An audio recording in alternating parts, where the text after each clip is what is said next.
Thank you. Contract NO Street Emergency Water Main Replacement.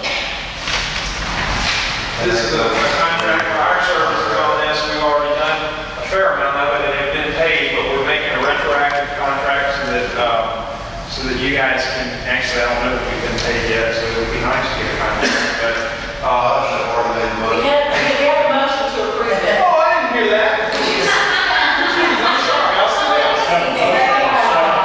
All in favor? Motion carried. Sometimes you can say too much. Advertise, new district principal David Hanson, Iskin, Oh, I'm sorry. All in favor? Opposed, motion carries. Skip that. Adopt redistricting principles. David Hanson, SMPDE.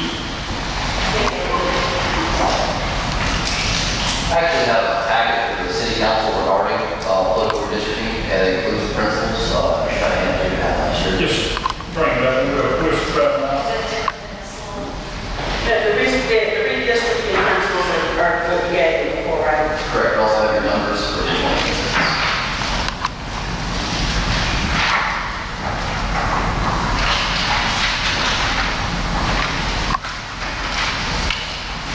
I'm David Hanson. I'll be the analyst on your case for political redistricting. I'll be reading along the line and trying to give you variance. Federal law says you have to have within a 10% variance of your lowest and your highest district, meaning that any person sitting on the council, there's only a 10% variance in how many people one person would represent. That's federal law.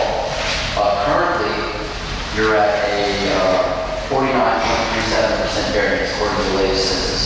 Every time there's a census, we have to update the wards so that we get an equal distribution of population represented by each individual. Our highest wards are Ward 2, which is our lowest actually is Ward 2 and Ward 1. Them being along the coastline, this is pretty much the Katrina factor. We have less population in those areas now, so the lines will have to expand and contract in order to, with some of our districts which have increased in population, and some of the ones that have decreased in population, so that there is equal representation. The principles of redistricting that have been mentioned are handed out to you. The first three are federal law and are highly, that's why these are recommended. These are basically minimum. One is a strong suggestion by the Supreme Court, which is that plans should be drawn to maintain geographic borders of existing districts to the extent that's possible. That's to say, I won't redraw your districts so they'll be entirely different and they'll try to maintain what was there before. So basically what we need to move forward with your redistricting is that these principles be adopted so that I will have guidelines on record to follow for your political redistricting. All right. I have a question. You mentioned the fact that District 1 and District 2 are ones that have the majority of the impact Of the loss, that's of the correct. loss. Yes, sir. And you said those lines may shrink and grow. Those lines will grow.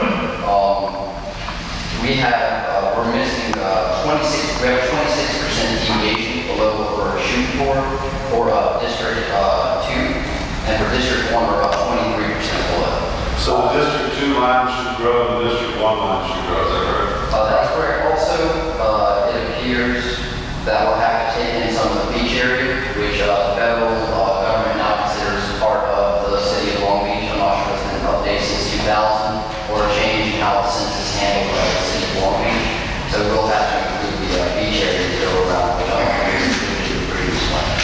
Oh, okay. Well, there's nobody that lives there anyway. Please turn. The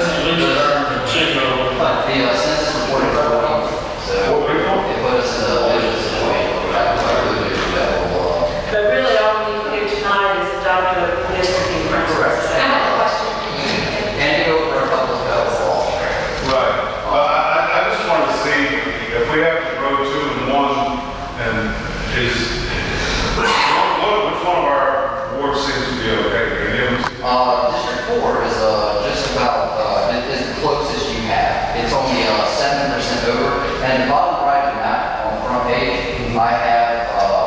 percent deviations, the unassigned, you can pretty much ignore that. We're going to take care of that as go around. That's up for people, the federal government believes was a leak, and we have to, according to federal law, account for that. So you can see that we're at a negative 23%. If you look at the percent deviation all on the right for District 1, District 2, negative 26%. Over by 10% in District 3, over by 4, or by 6% in District 4, over by 22% in District 5, and District 6 at 9.74%. But what's going to happen as these lines move, if you look at it, District 1 only road to take up area District 4. So as these changes happen, it's going to cause kind of a domino effect of slight changes in shape of land. So one's line will move north and fourth line will move north to, is that right? Initially, examining the data, taking a brief look at your data, and it appears that the optimal result, because you look at your second map, I can't just move lines, it's actually the third page. I have to move entire blocks. So I have to move an entire block. If I intend to move north, see I have some large blocks of 400 people, large census blocks, and these are all I can do is move one entire block from a district to another in order to stay within federal compliance to use their data. So the optimal route would actually be to keep District 1 south of the tracks and move it a little bit eastward.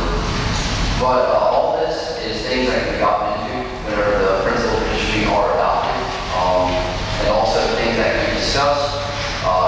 Actually, you can address your concerns to me on a one-on-one basis or as a group, as long as a quorum is never present. And it's highly important that once these principles are adopted, that a quorum never needs to be or a member of my office regarding political redistricting without it being a public media or someone being notified within the public media, because if not, they're in violation of federal law. So me being an analyst on your case, if a quorum comes to me, I will not be able to speak to it. What we had talked about at one point was to adopt redistricting principles and possibly, if y'all wanted to schedule a work session, you have to prepare 3 different scenarios for y'all to look at and then just schedule a work session, which would be a public meeting. Exactly. And basically, when you get down to it, I think we visited for a while at your office. Yes. There's not a whole lot of wiggle room anyway. I mean, it's kind of is what it is, how you have to kind of Exactly. shift it. Honestly, how your districts lay out, it's going to be pretty, your plan is going to be fairly similar because it's pretty much a cause and effect of it just ends up looking similar. This happens with whenever the federal government doesn't break your census blocks down whenever they should. Basically, you have one census block that's 700 people in it by itself, which is like 25% of your variance. So I really don't have a lot of room to move around census blocks as I normally would. I included a short timeline also, a simple summary of kind of the redistricting process, how it takes place. Today would be 1 and 2 on the timeline, which is go over the general concepts, just kind of the basic federal law, or cannot speak to me at one time unless it's a public meeting, and also the adopting of principles of redistricting. Within step 3, which would be actually being to develop plans. And that's when we do working meetings, not confuse working meetings with public meetings. Working meetings is notified that a forum will take place to the general public, usually through the newspaper. There should be a 2-week ahead of time to notify the public of this. And these will be meetings where we can work on it as a group, through plans, go through them, address the concerns that the council may have. After all that's done, and myself and the council, we have come up with the plans that need to happen, the 3 plans. We then have 2 public meetings in which the public can put their input in directly. So, and at that time, myself and the council will listen to the public's concerns, change the plans if we are able to, which usually run into problems with staying within the law and move the lines back when the public wants to try to find best online. And then we would look at pre-approval of the Justice Department. So that's generally the process. And if anyone in the council has any questions regarding redistricting, as long as you're contacting them on a one-on-one basis or less than a forum, you're perfectly able to contact me directly at my office. It's not violating federal law. Yeah. No, one thing I was looking at those is we have 3 districts along the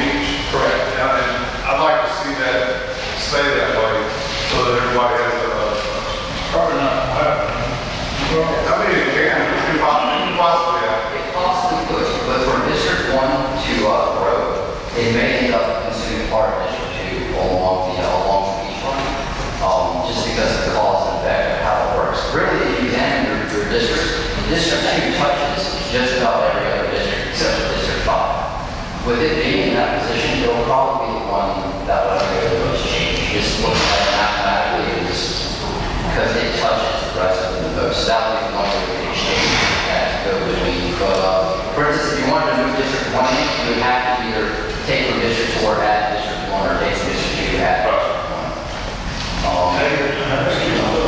Yes. Are you required, is there any federal law that requires when you draw the new district boundaries that incumbents are required to maintain residency? What it is there is a Supreme Court rule which states that, and also that's the reason I'm doing the last map. I need everyone to confirm that I have their address correct in their location on the map.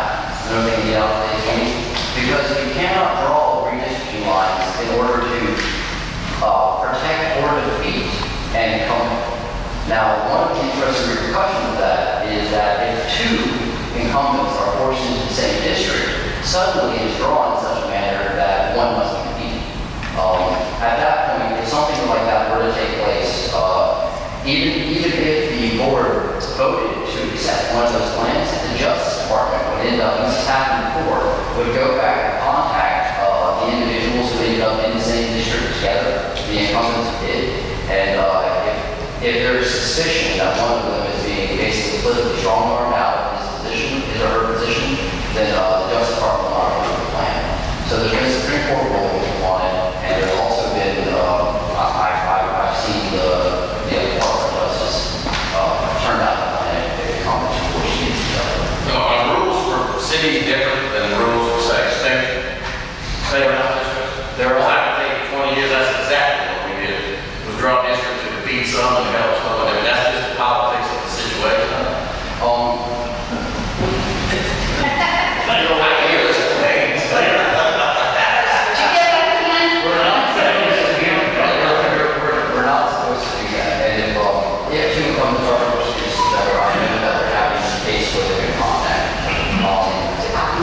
Where do you want to and you and I should coordinate along this process also. But it's not supposed to be that way. The Justice Department is extremely serious this year. This is one of the years when we're looking at maybe moving some of our being covered by the Voting Rights Act of 1965, which also is another area we can just brush over right quick and make sure everyone's aware of. It's in the principles of redistricting. That's basically saying that if you can create a major minority district where you have over 50% of minority population in the area, in order to create a minority representation, you must.